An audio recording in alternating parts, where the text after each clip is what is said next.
It's my pleasure today to introduce our speaker.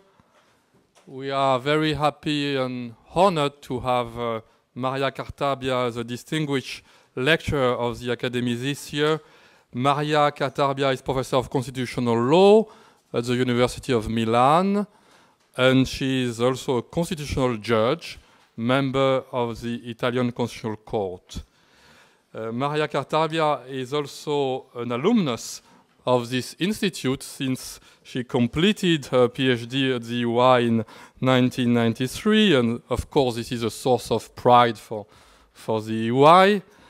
And Marta Cartabia is an expert in various fields of constitutional law and EU law, European constitutional law, constitutional justice, and with a special interest and focus on the protection of fundamental rights. She has been, among other things, an independent expert to the Fundamental Rights Agency of the European Union in Vienna. Today she's going to talk about a very important, I think, and timely topic, that is the role of the constitutional courts in the context of the integration process in the Union. So I would like to thank a lot Marta Cartabia for being with us today, and I give immediately the floor. Thank you.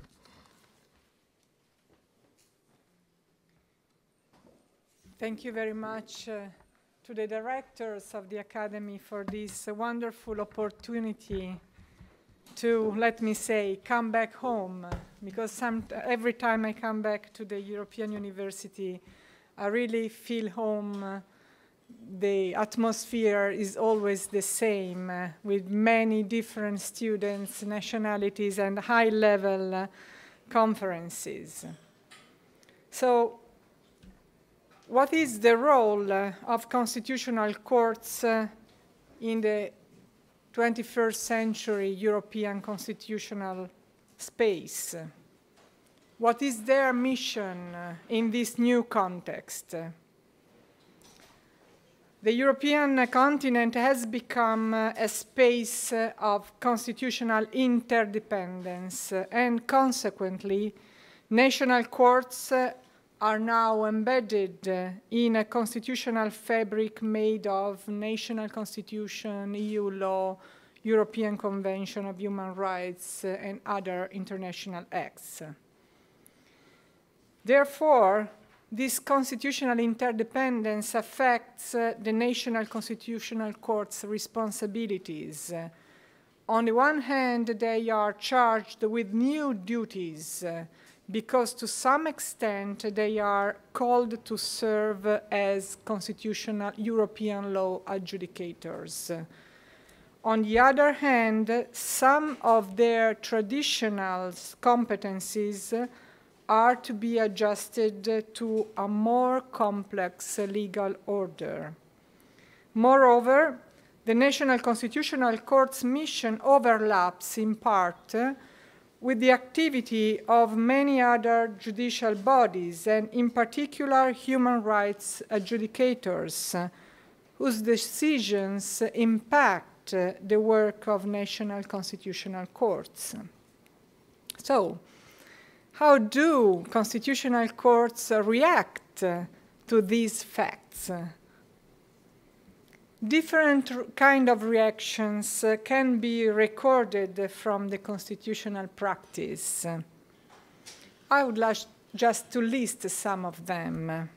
First, implementation and promotion, because although it is a common assumption that European law tends to displace constitutional courts at the margin of the European legal order, nevertheless, their mission includes the enforcement of European obligation.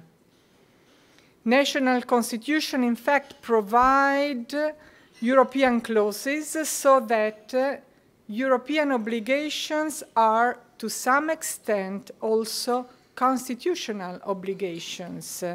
And as a consequence, constitutional courts decide a number of cases and controversies on European grounds.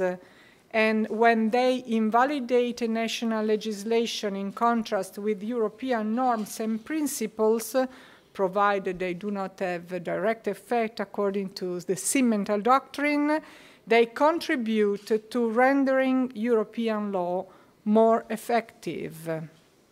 And at times, some national courts go even further and promote supranational legal concepts well beyond the European mandate. For example, in the Italian courts, the idea of the free market was promoted by the court far beyond the limits of European law and changed the interpretation of the national constitution. There are a number of cases that could be resolved on a purely domestic ground, but courts sometimes intentionally broaden the scope and the judgment in order to include European law.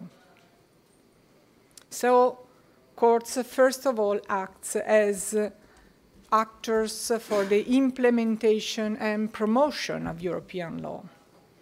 On the other hand, we can easily notice that some courts are more reluctant, and a number of courts are rather inclined to contain the use of transnational law at the minimum level in their own decision and decide cases on domestic grounds only rather than on European ones, and tend to avoid even formal referral to supranational law and case law or comparative law, and escape all contacts with other European courts.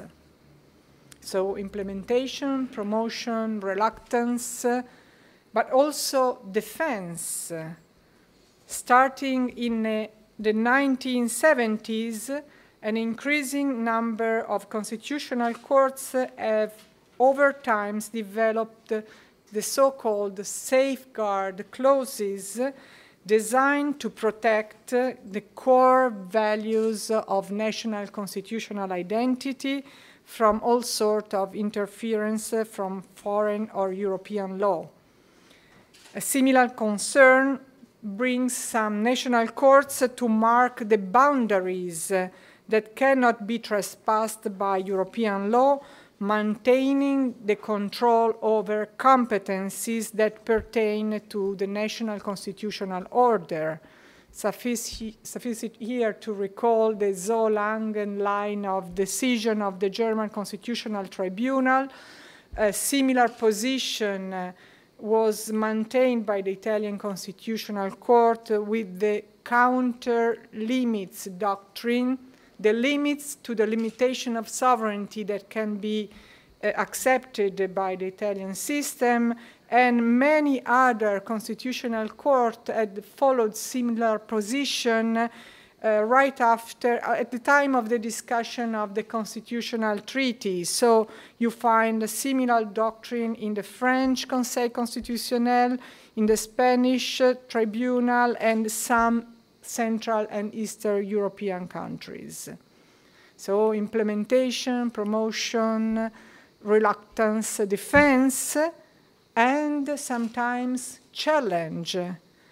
Occasionally, some constitutional courts have straightforward challenged a piece of European legislation or decisions of the European Court, mainly on ultra-virus grounds or for conflict with basic principles of the national constitutional order.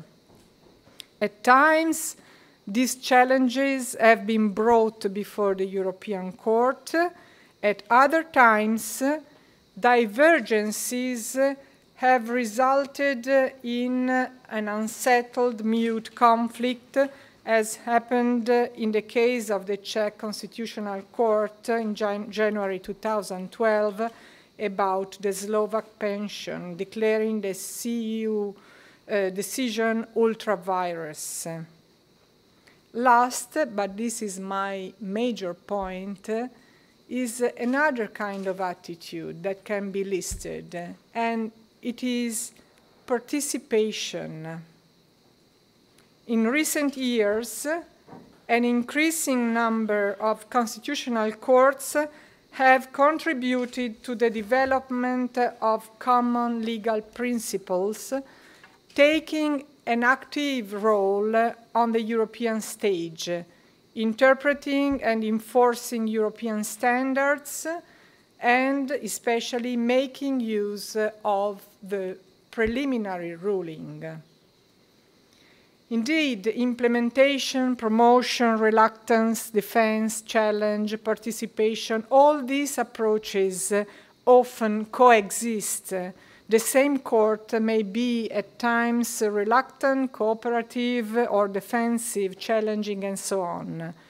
But here I would like to elaborate a little bit more on the participation of Constitutional Court to the European legal order by taking into account its basic instrument, that is the preliminary ruling.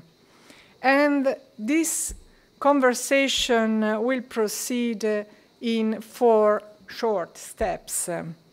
First, I would like to sketch an overview of some important recent decisions by national constitutional courts that have referred to the Court of Justice of the European Union. Second, I would like to trace the origins of this procedural instrument that is rooted in constitutional adjudication, and to briefly recall its successful developments in comparative constitutional law. Third, I would like to report how it was incorporated in the founding treaties.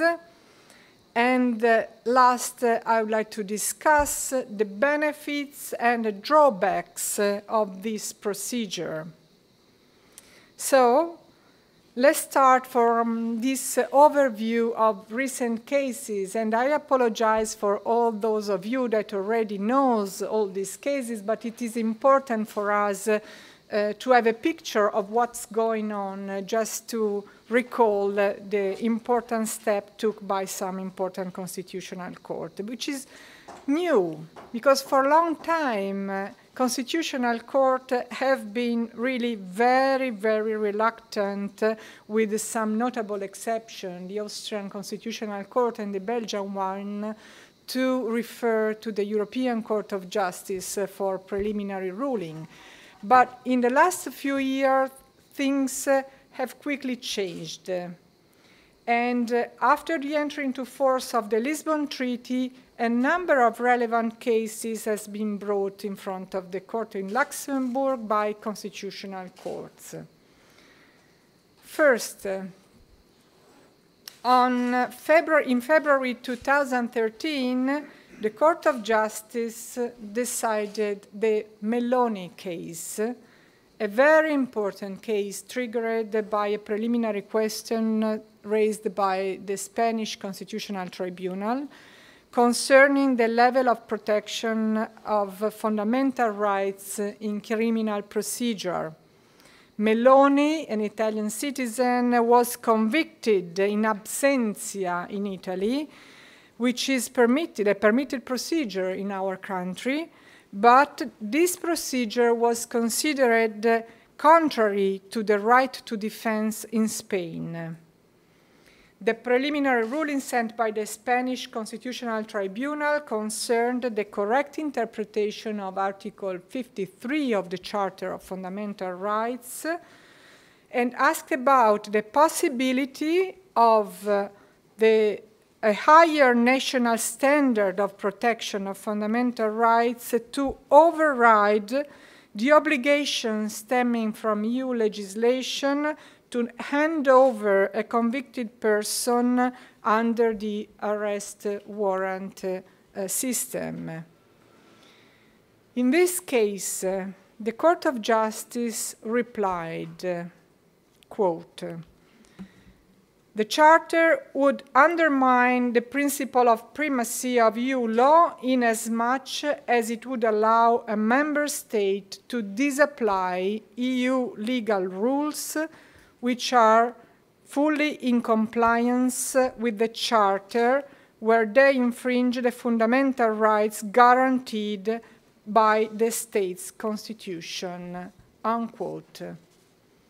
In a word, in Melloni, unity and effectiveness of EU legislation prevailed over higher standards in fundamental rights guaranteed by the national constitution. What happened later? Eventually, the Spanish Constitutional Tribunal reversed its previous case law on the right to defense and abided by the indications of the Court of Justice. Maybe few people know that eventually the Italian legal legislation was amended on the point of the conviction in absentia. So the first step was a decision of the Court of Justice to preserve the primacy and the uniformity of European legislation. It was followed by a lenient attitude by the tribunal in Spain, but then the Italian legislation was amended. Second case. Although the French Conseil Constitutionnel was by no means expected to establish a direct dialogue with the Court of Justice, its first preliminary ruling was sent to Luxembourg in April 2013 in the Jeremy case. Again, it was about the European arrest warrant and the right to defense. In this case, the Court of Justice, in a way, mitigated the previous decision in Melloni, stating that, quote, in a situation where action of a member state is not entirely determined by European Union law, national authorities and courts remain free to apply national standards of protection, provided that the level of protection provided by the Charter, as interpreted by the Court, and the primacy, unity, effectiveness of European law are not thereby compromised, unquote. It has been noted by some commentators that the Court seemed willing to reward the Conseil Constitutionnel for his cooperative stance. For sure, the European Court wanted to encourage the dialogue with the French Constitutional Council and, in a way, changed a little bit its position if we compare it to the previous Melloni decision. Other cases coming from constitutional courts.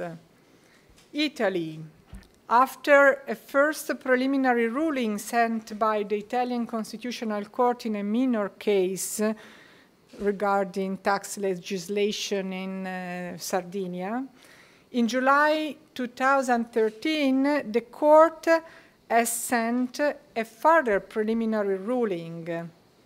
It was about the interpretation of a directive on fixed-term employment and its applicability to teachers and other personnel working in public school. It is an important case from the point of view of the consequences of social life and work, and also from the economic point of view for Italy. The European Court has not yet issued the decision, but something is worth to be underscored here. A similar question was already pending before the European Court, asking for the interpretation of the same directive. And it was sent by a lower court, the Tribunal of Naples. Nevertheless, the Constitutional Court was fully aware of it, decided to add its own request because the court wanted to bring its own arguments to the bench of the judges in Luxembourg. We will see what will happen because the decision is not yet issued.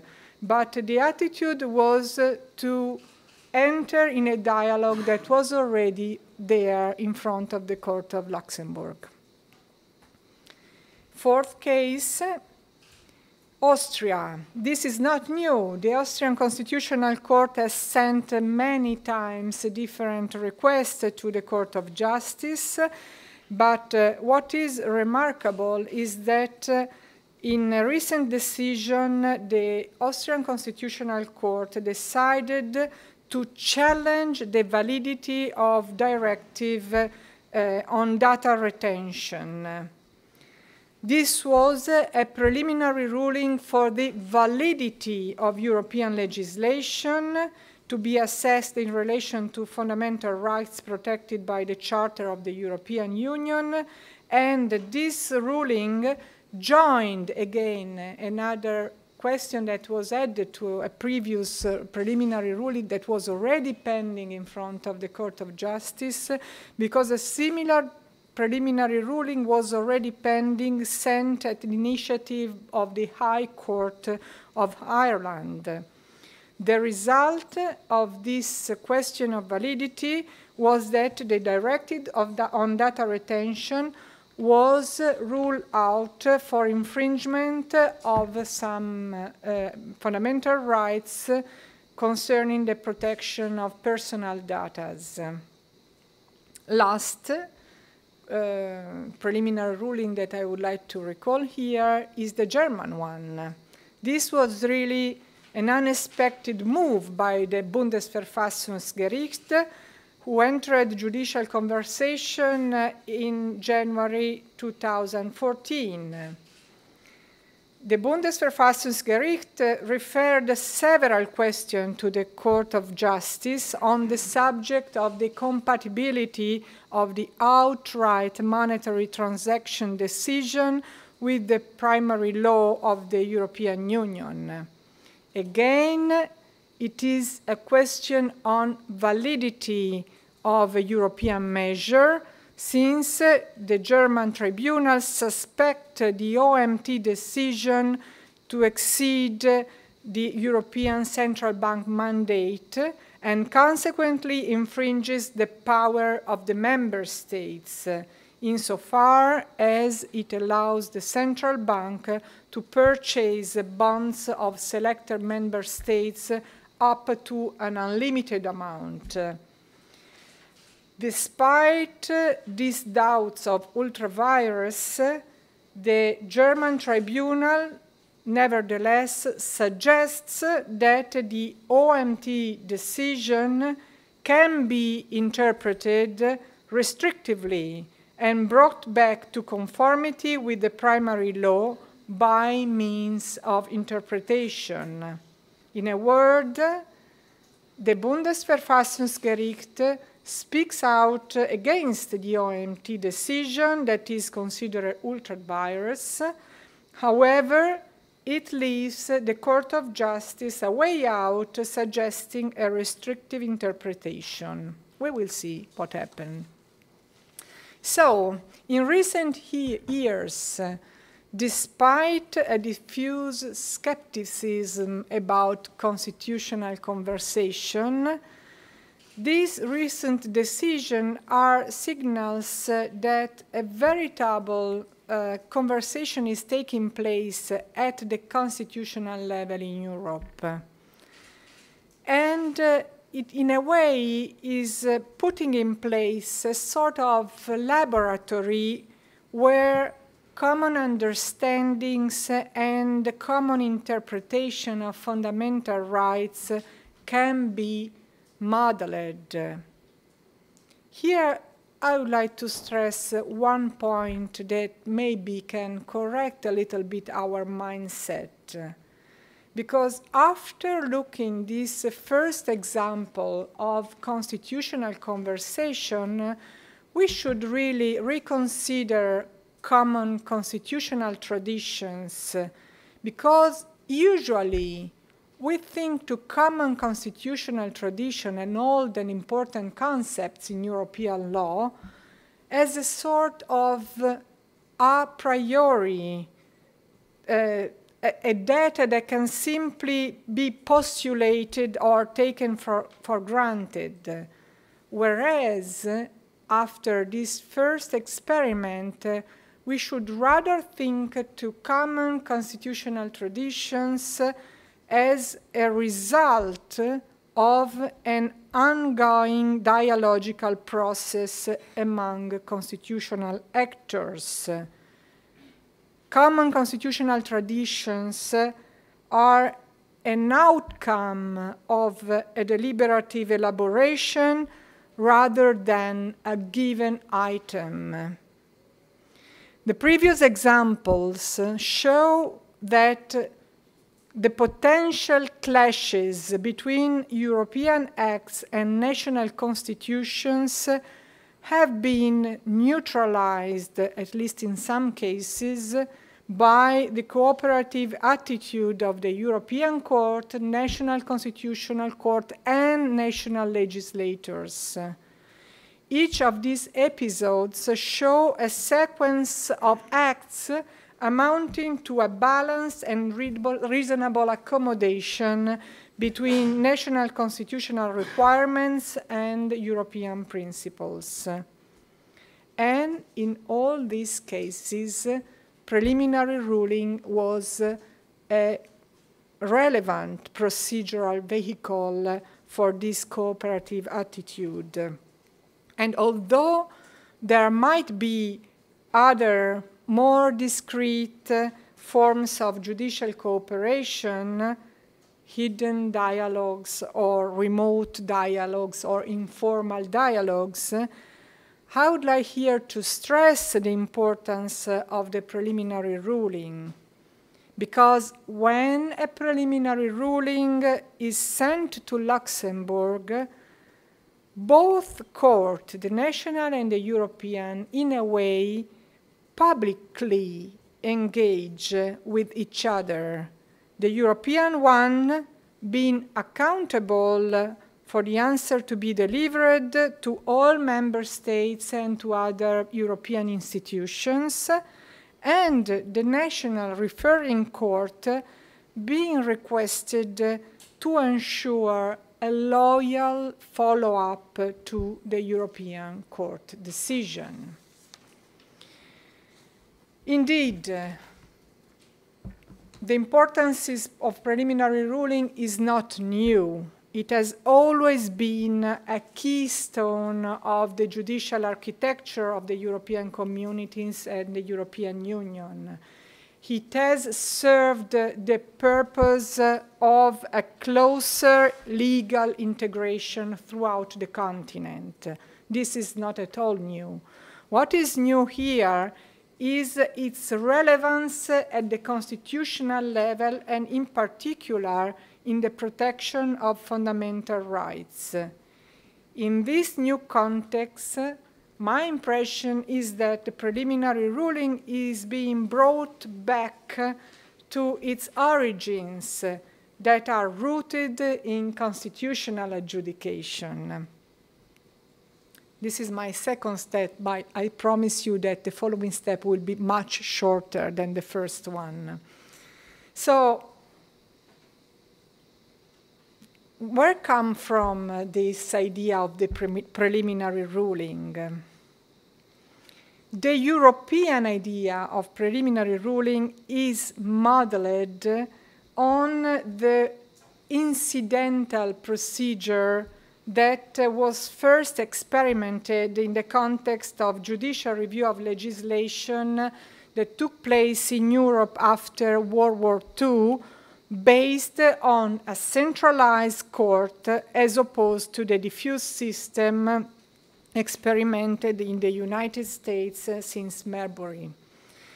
Because after the first few years of functioning of the centralized system, the first experiment is the Austrian one in 1920, it became very clear that in order to ensure effectiveness to the Constitution, it was necessary to give the citizens access to the Constitutional Court, whereas at the origin, only political bodies, government, the head of the states, and other political bodies had standing.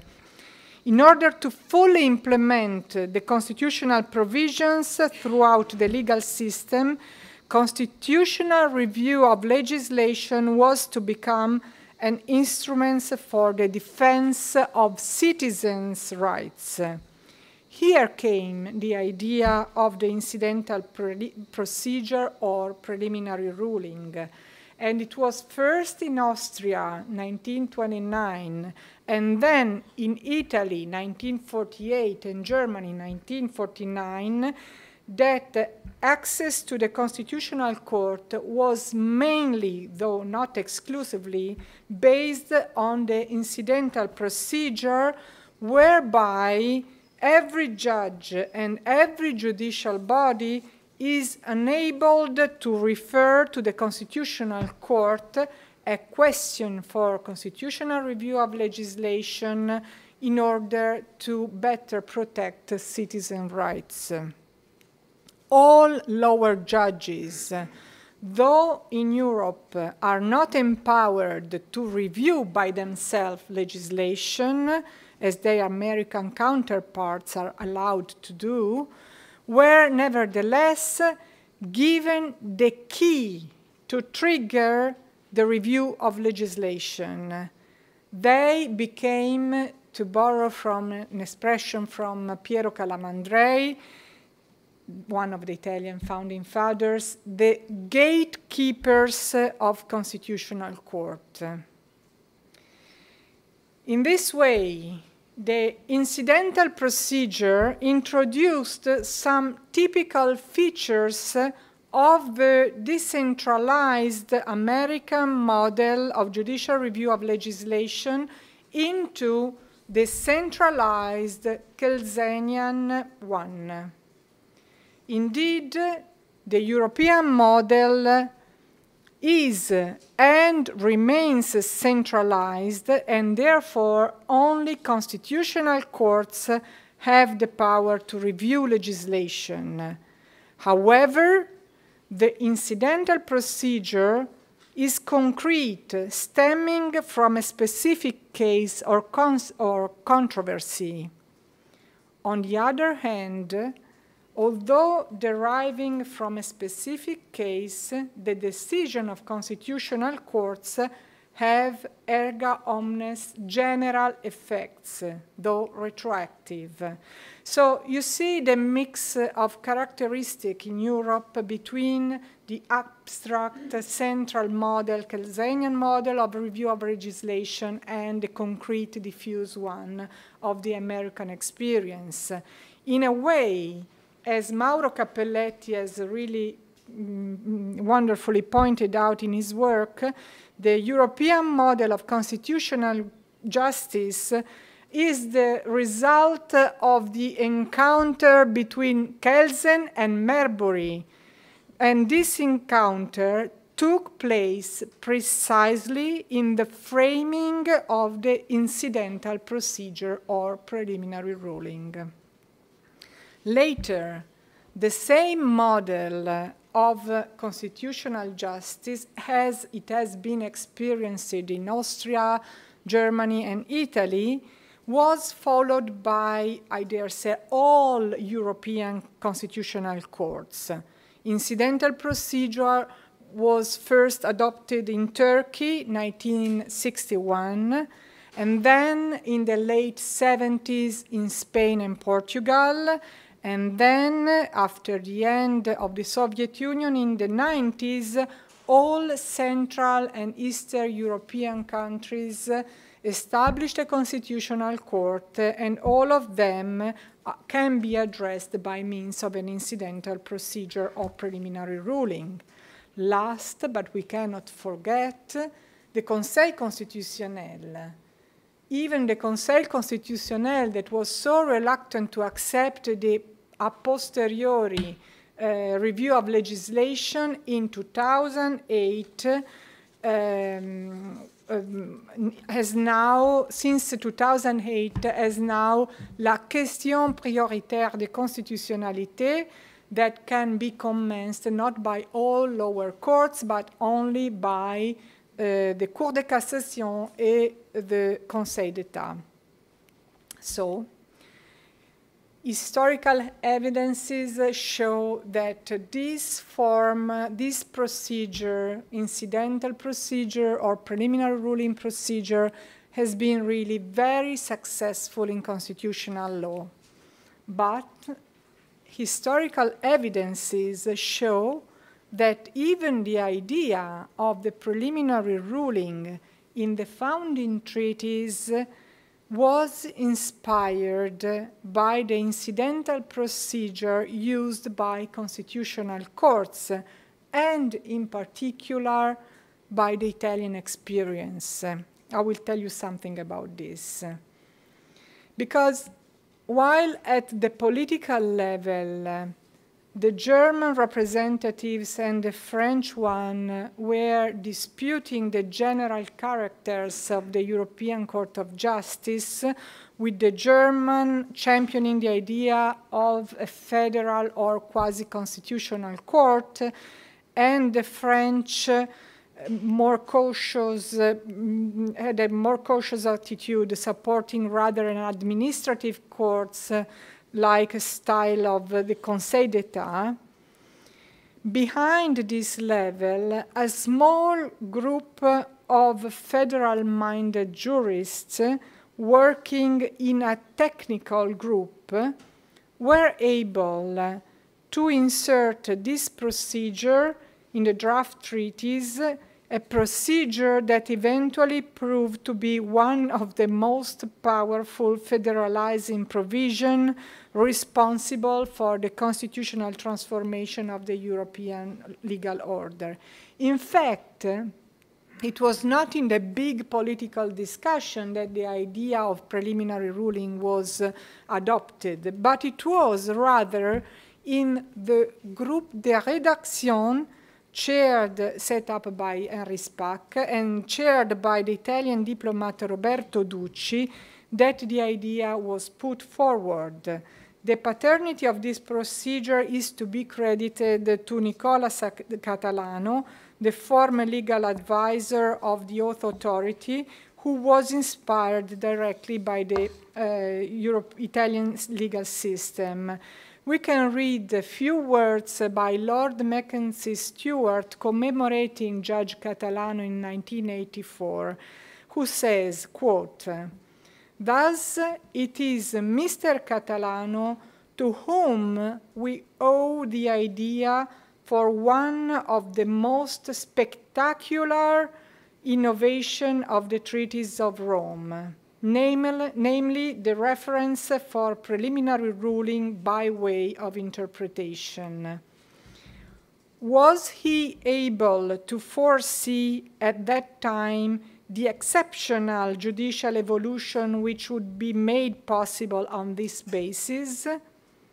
At all events, at all events, we can only recognize that without that procedure, the greatest judgment of our court would never have seen the light of the day." This word suggests that the preliminary ruling was conceived far from the spotlights of the political debate in a rather modest bureaucratic group de rédaction that was unlikely to be fully aware of the potential of this procedure. Nevertheless, the preliminary ruling has become the cornerstone of the European Union, one that has opened the way to the heroic era of the European Court of Justice. This is important because it was in a way the same rationale that was looked for at the constitutional level that moved and prompted the group de rédaction to put also the preliminary ruling in the European context, because at the front line of the European judicial architecture were in fact located the lower national courts acting as European judges. Nevertheless, in order to avoid the risks of fragmentation and incoherence, the preliminary ruling could provide the necessary connection with the Court of Justice. In other words, the idea that was behind the modeling of this procedure was to link together the peripheries and the center. That is exactly the same idea that accounts for the establishing of the incidental procedure at the national constitutional level, which is connecting the lower territorial courts with the central constitutional court. But the extraordinary success of this kind of procedure at the constitutional level all over Europe and behind Europe. I limited my analysis to Europe, but there are many other courts that use this kind of procedure. And at the European level is in many a way unpredictable, because there are so many inconveniences in these procedures that can be hardly explained why it was so successful. This is my last step, benefits and inconvenience of this procedure. What kind of inconvenience? It could simply have not worked because it is based on voluntary cooperation of lower national court with a central court, be it the Constitutional Court of the European one. And even though the European treaties impose an obligation on the highest court, in fact, no real sanction can oblige them to refer a preliminary ruling if they are not willing to do so. Echoing Calamandrei again, we should repeat that the peripheral lower courts are the gatekeepers of the central one, and they have an enormous power. They have the power to open or shut the door of the preliminary reference. Second, the relationship between the peripheral courts and the central one in the preliminary reference can easily be perceived as unbalanced and hierarchical, with the lower court put in a subordinate position in relation to the central one. And this is something that does not encourage so much the judicial interaction. And in fact, this is one of the reasons why the National Supreme and Constitutional Court for a long time have been so reluctant to address the European Court of Justice. They didn't want to put themselves on a lower position and to take orders from the Central Court. Third, in the same vein, consider that the follow-up, the execution of the central decision rests in the hands of national lower courts. Although the referring judge is expected to decide the case or controversy on the basis of the decision of the Court of Justice, there might be other courts in the same state or in other member states that do not want to follow the decision of the European Court. Consider that in the national constitutional context, this resistance from lower courts prompt occasionally a veritable war of the courts, with the constitutional courts being intentionally contrasted by national ordinary courts, and their decision being not followed at the lower level, which is a challenge also for the credibility and the legitimacy of the Central Court. We can also add another set of consideration in this list of inconveniences. The preliminary ruling is very time-consuming.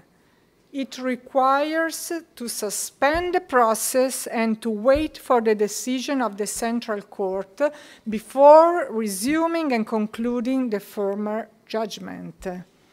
It might easily take months, when not years, and from the point of view of the citizen who wants to defend her rights, this procedure postpones the settlement of the dispute and delays the end of the judicial process.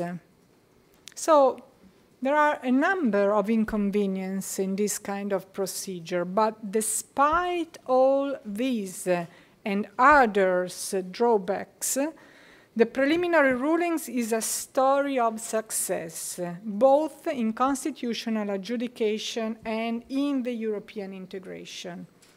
So why? I would like here to list some of my considerations, and many others could be added to these examples and to this list. First, one of the greatest benefits is that preliminary ruling sets up a diffuse and permanent monitoring system that is able to detect all questions of interpretation and validity of European law or in general constitutional law. This point was made very clearly by the Court of Justice in the famous Van Gent case, quote, "The vigilance of individuals concerned to protect their rights amount to an effective supervision in addition to the supervision entrusted to the diligence of the Commission and the Member States," unquote. The citizens have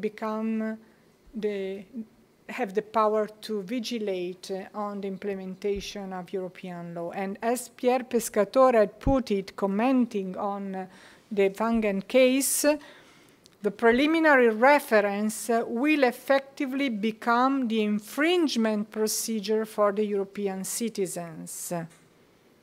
So, not only does the preliminary procedure multiply the subjects entitled to monitor the respect of European constitutional law, but it also extends the monitoring in time, because unlike other procedures, it has no time limits, meaning that the question of interpretation of validity is always susceptible to be brought before the court. Second benefit, the preliminary procedure is concrete as opposed to abstract form of control, because it catches the question of interpretation or validity in relation to a concrete case or controversy. Facts and cases question legal norms and highlight their problematic aspect. That's explained the importance of locating the monitoring procedure at the very moment of the application of law in concrete cases, because legislative flaws are more likely to appear in front of cases of life rather than at abstract analysis. Last, I would like to highlight the importance of preliminary reference in fundamental rights adjudication. In contemporary pluralistic societies, fundamental rights are all interconnected. They required to be balanced with one another. Freedom of expression, right to privacy, freedom of religion, right to whatever. They require to be balanced with one another as well as with other general public interests of constitutional relevance. And this is why in fundamental rights adjudication the test of proportionality is so diffused, because it is the instrument by means of which we can balance the rights and other rights, or the rights and other public interests. In the European context, this relational character of fundamental rights is even more evident because of the multi-level character of the system of protection interconnecting national constitution, the European legislation, and the Convention of Human Rights. To use an expression in a seminal decision of the Italian Constitutional Court, absolute rights are tyrannical. They are always to be balanced with the other rights and other competing interests and principles.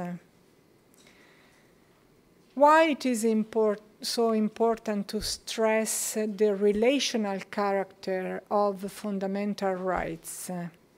Because this relational structure of fundamental rights challenges the common assumption that individual rights are better protected by an individual remedy. Amparo, ricorso diretto, Verfassungsbeschwerde. In fact, my counterintuitive statement is that the incidental procedure and the preliminary reference are better equipped than individual remedies for a proper protection of fundamental rights. Because although they are time-consuming, although there are some risk, although they are at the mercy of the judge wanting or not wanting to refer to the European Court or to the constitutional courts, these procedures position the deciding court at the crossroads between the individual requests and the needs of the general legal order, which means, in fact, the needs of other individuals and those of the community. Since the question originates in a concrete case, the preliminary ruling brings in front of the court all the richness of the concrete experience and the real problems of living persons. However, since the court is requested to render a decision with general effects, the decision cannot be unilateral, and the judge is prompt to take into account the effects that the decision is likely to produce on other individuals and on the whole community. The focus of the decision is not limited to the single case, although it is originated and nurtured by it. Again, in the Italian Constitutional Court language, quote, protection of fundamental rights is to be systemic, comprehensive, and not fragmented in order to avoid conflicting determinations and clashes of rights. This is all the more true when different levels of protection of rights are at stake, as we have seen in our examples, and different interpretation and standards of protection are at risk and inconsistencies. To conclude, and going back to our opening remarks about the different attitudes of national constitutional court in the European context, it's probably now more clear why I said that dialogue and participation by means of preliminary ruling have the capacity to harmonize the European constitutional space without freezing the national constitutional tradition.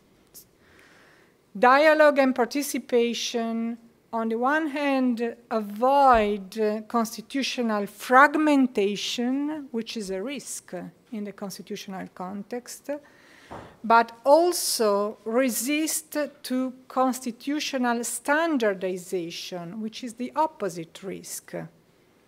They favor relationship among peers.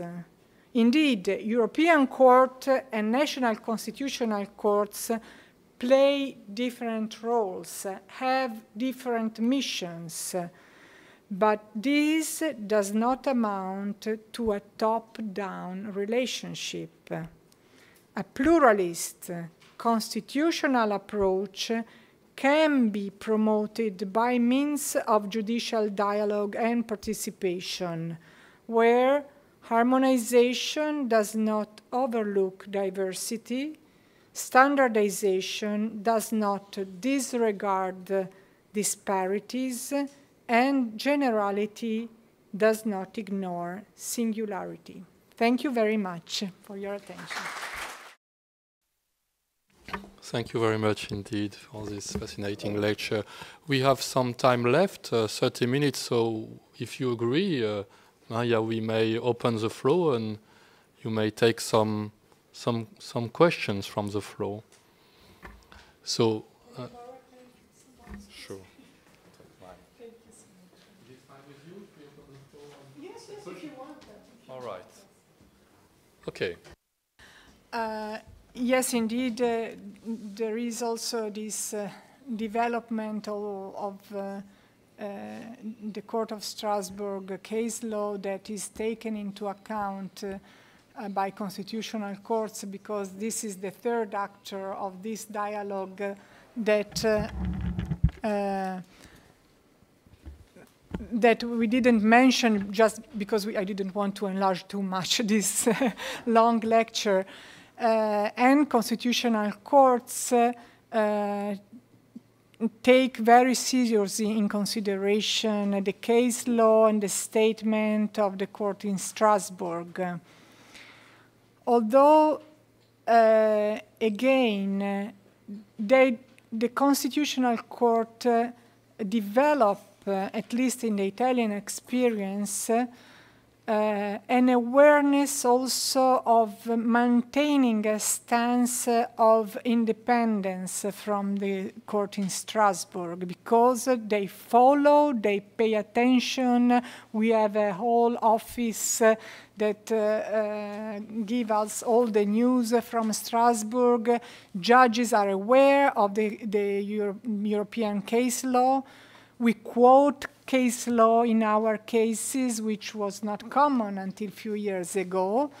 But our doctrine is that the decision, the European Convention and the decision of the Strasbourg Court are to be balanced with all other constitutional principles. They do not prevail. They do not have higher status than the Constitution. And so it means that they are included in the balancing process of all the judgment. So I see, to answer your question, an indirect and not a direct cause-effect link between the developments of this huge number, significant number of referral to the European Court from National Constitutional Court and these developments of the case law in Strasbourg.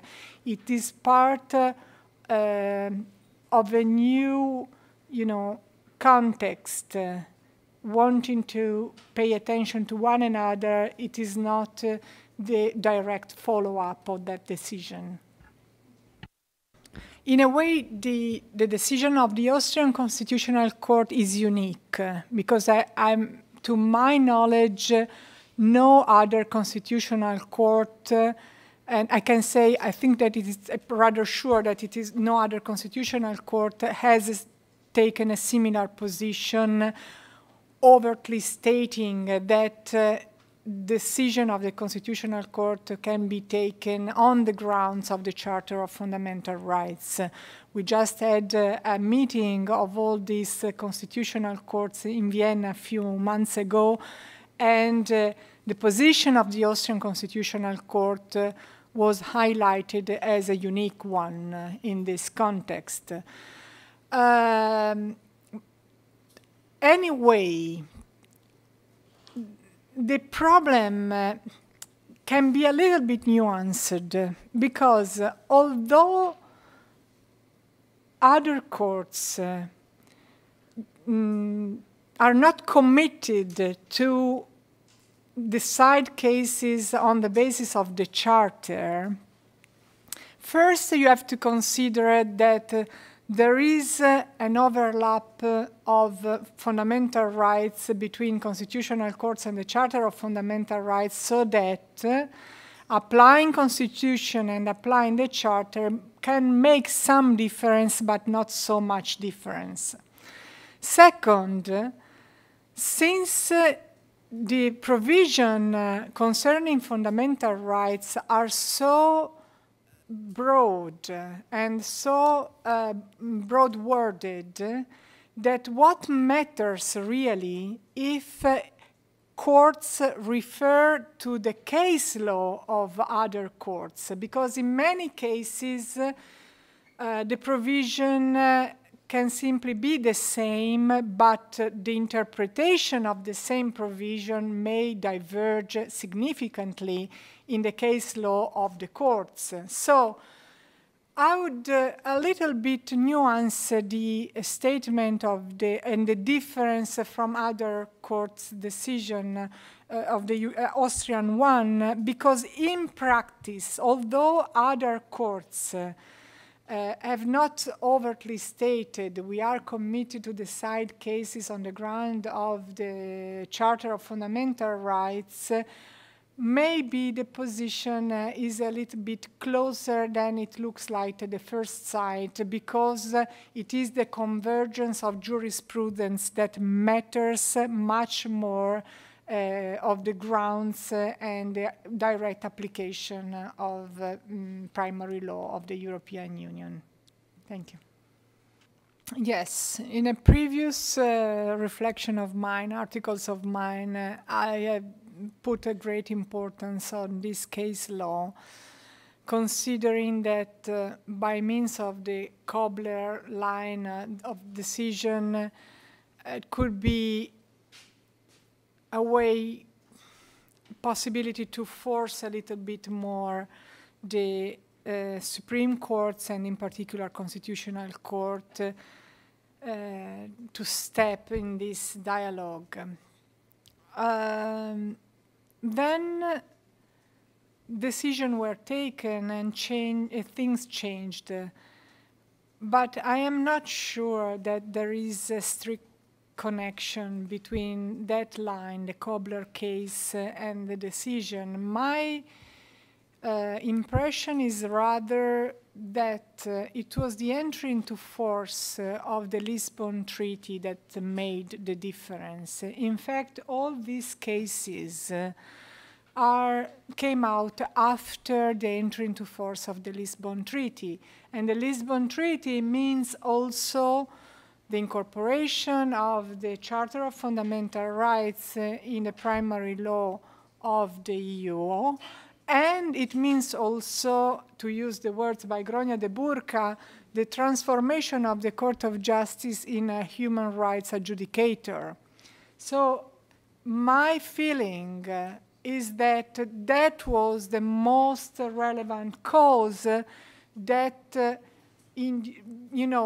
nudged a little bit the Constitutional Court with better try to have a good relation with the Court of Justice rather than to, to stay separated, because in any case, our mission will overlap more and more in the future on the field of fundamental rights. So it is rather more useful for everybody to try to, elaborate convergent case law rather than to try to wait for cases of conflicts, okay? So my impression is that this matters, but the most relevant cause is the entry into force of the Lisbon Treaty. Yes, the flavor is a little bit of conflict also, but, the way they put they show a contrast between the constitutional requirements of the right of democracy and the limits of competencies and the EU law. So it is a conflict, but it is not a conflict like the Czech Constitutional Court.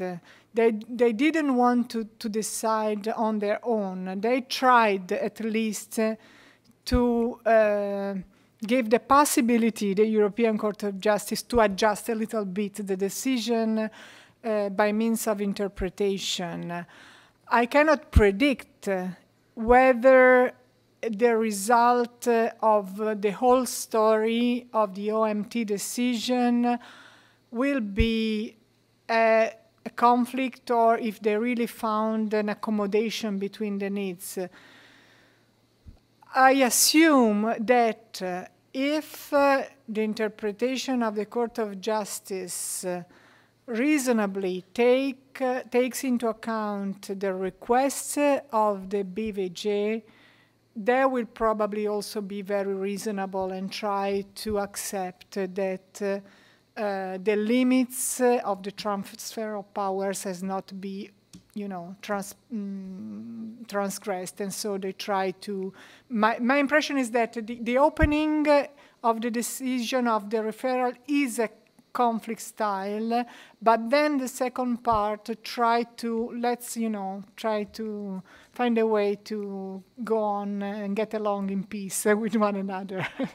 But I don't know. I mean, all outcomes are possible. I don't want to say that we should be an accommodation. There might not be also, okay? It is a strong court.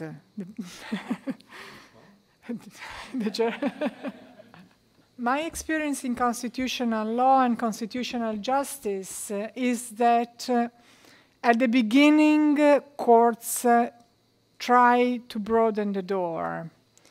But then, when they are overwhelmed by cases, they pay attention because the numbers are a problem, especially with the European courts.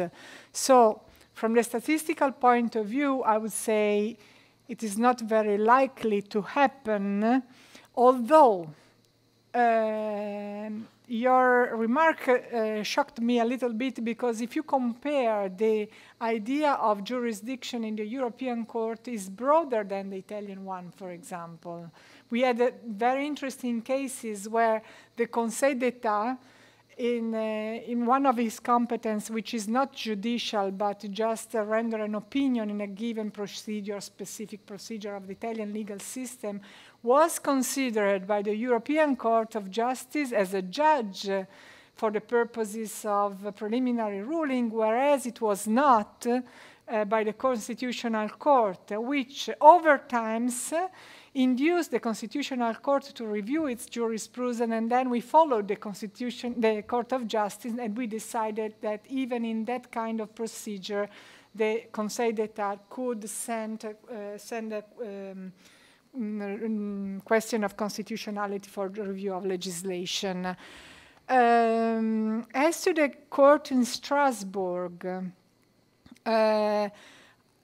it's true there is no standing for the court, there is no formal connection, but to my knowledge, in the negotiation for the accession of the EU to the Convention of Fundamental Rights, there is a clause in order to coordinate the two courts, which is not, does not go through the idea of giving the Court of Strasbourg the power to bring preliminary ruling, but the possibility of the Court of Strasbourg to stop the procedure in order to give enough time to the Court of Justice to settle the question or to interpret the provision of EU legislation that is at stake in front of Strasbourg. So this is not, final, so we cannot comment on a provision that is not yet been approved, but the need of more coordination indeed is in place because otherwise we will have a multiplication of cases and possibility of divergent results at the detriment of everybody, of the individuals, of the courts, of the judges, and spending a lot of money for the same case to be resolved. And as to arbitration, I'm not sure what the position of the Court of Justice is, but for example, in Constitutional Court case law, we consider that if there is a possibility to appeal the arbitration settlement in front of a judge, that is enough because it will be the judge that can bring the case to the court. So generally speaking, I would say is not the right time for European courts to open more the doors, but if there is a black spot, a blind spot, a number of cases that are not able to reach the court because of the system and the procedure, then the court should be very attentive not to leave some kinds of controversies out of the scope of the review. Okay. Now I'm not speaking as a judge, so off records. No, I'm speaking as an academic, as you were asking me. So my understanding of the preliminary procedure is to enrich the debate. And you probably noticed that a couple of times I highlighted the idea of bringing arguments in front of European Court. So my understanding is not that the judges, lower judges, higher judges, Constitutional Court, stop their proceedings just to ask a question without any kind of consideration, because for a judge, it is very useful, and especially for a European judge, I would add something in a while, it is very useful to take advantage of the expertise of each national court in order to have more details, more facts, more legal arguments, more consideration for a better decision. So if I can use an image, preliminary ruling is to bring something to Luxembourg, not just to wait for something to come back. In this context, I appreciate that the Bundesverfassungsgericht did not limit it to ask a question saying, okay, the OMT decision is ultra-virus, stop. Then give me your answer and then I will decide on my own. I appreciated that they elaborated a little bit more the reason why it was considered ultra-virus. Nevertheless, I think that the judges involved in this European constitutional conversation should be always very respectful of the other's role. I mean, for us, national court, it is important to ask questions and to bring all the richness of our experience. But then the answer is for the European Court. And to my view, when a court decides to bring a preliminary ruling to Luxembourg, it takes a risk, because then the decision of the European Court of Justice is to be followed. I mean, we need a loyal cooperation with them. We cannot say after that, unless, you know, the counter limits or the clause of national identities enter into play, but when we ask a question, then the answer is to be followed by the Constitutional Court. So it is important to frame the question in a complete way so that the European Court can be aware of the impact of its decision in the national system, but then I think that it requires a loyal attitude, like any other dialogue, like any other commitment with persons. So, yes, maybe the impression is that you know, it's not. It is just a matter of accents, no? The content of the preliminary ruling by the BVJ was very rich and important. Sometimes the accent can be a little bit, you know, interpreted as you know, an answer that they expect to receive from Luxembourg court. The Italian court has another position, so probably would not ever have done such a kind of preliminary ruling. Interesting question, because I've always thought that, you know, judges are really passive actors. They only respond to questions. But in my first few years of experience as a judge, I come from the academy, so it is really my first experience. It is true that the answers and the decision that judges render call for questions. So if you can encourage different attitudes from lower or peripheral courts according to the kind of answer that you give. So, for example, it is clear that the European Court of Justice oftentimes has reviewed national legislation in order just to limit itself to interpret European law.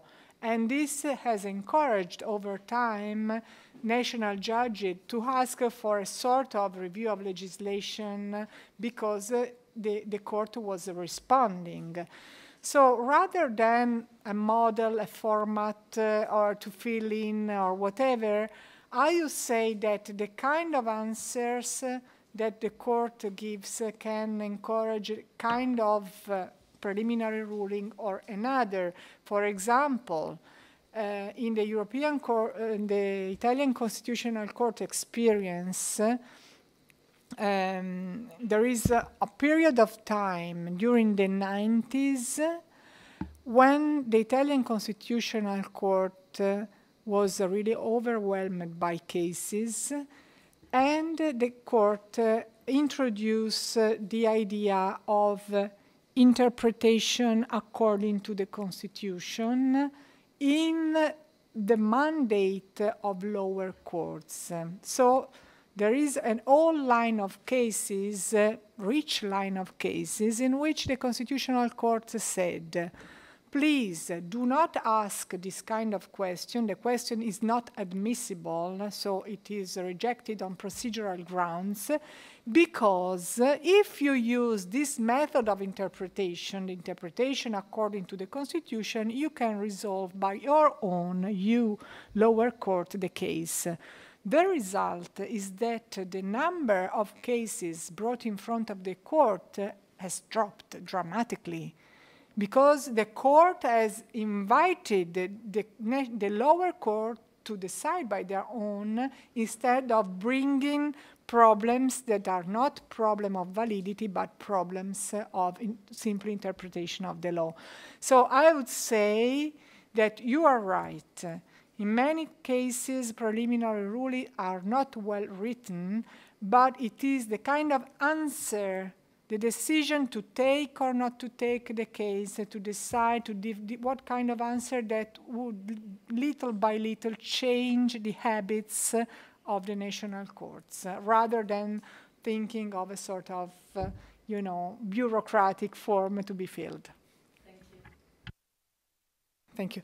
The preliminary ruling and, in general, the European legislation consider also the effect of Simmental on the powers of lower courts, has changed completely the idea of judiciary in the European continent. We started in the mid-20th century with the idea of a judiciary that is the bouche de la loi, and all of a sudden, thanks to the European legislation, the judiciary is becoming empowered to review the legislation according to European law, or to challenge the legislation thanks to the constitutional system and thanks to the preliminary ruling. So you are right, I wouldn't describe right now at present the relationship between constitutional court and the ordinary judiciary as hierarchical. I would rather say they have different mission, but they need one another. It is true that the constitutional court's decisions are final, but as I mentioned, if cases are not brought in front of the court by the lower courts, or if lower courts do not want to follow a constitutional court decision, in the end, the last power is in their hands.